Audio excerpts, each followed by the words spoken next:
স্বামী দীর্ঘদিন ধরে অসুস্থ হয়ে শয্যাশায়ী। খুব কষ্ট করে সংসার চালাতে হয় আমাকে। এর মাধ্যমে আমার জীবনে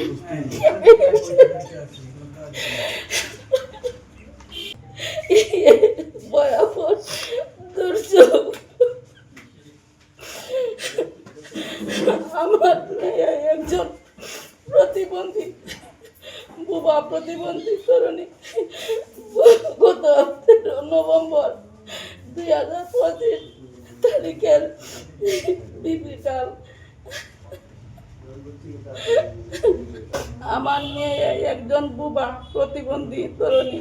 গত 13 নভেম্বর 2025 তারিখের বিকাল আমাদের প্রতিবেশী রণতির আমার মেয়েকে তার বাসার 3 তলায় রেখে নিয়ে জোরপূর্বক ধর্ষণ করে বলে আমার অভিযোগ করেছি। আমরা অভিযোগ করেছি আমার মেয়ের কথা বলতে পারে না, কিন্তু ঘটনার পরেই সে পাশের একজনকে ইশারাতের মাধ্যমে বিষয়টি বুঝিয়েছে। পরে সে আমাকে ঘটনাস্থলে নিয়ে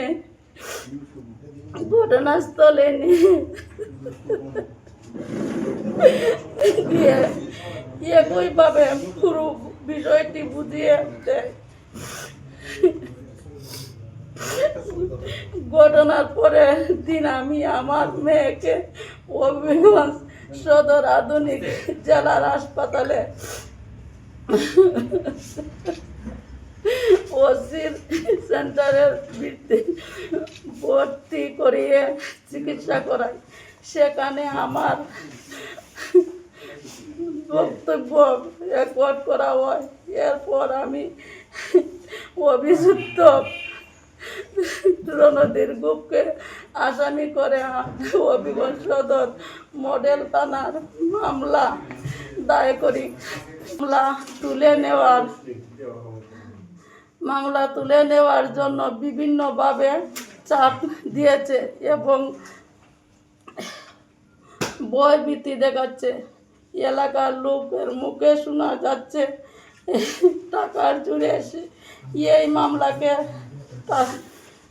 তারা সহজে শেষ করে দেবে, এমনকি আমাকে উল্টা ফাঁসিয়ে দেওয়ার হুমকিও দেওয়া হচ্ছে।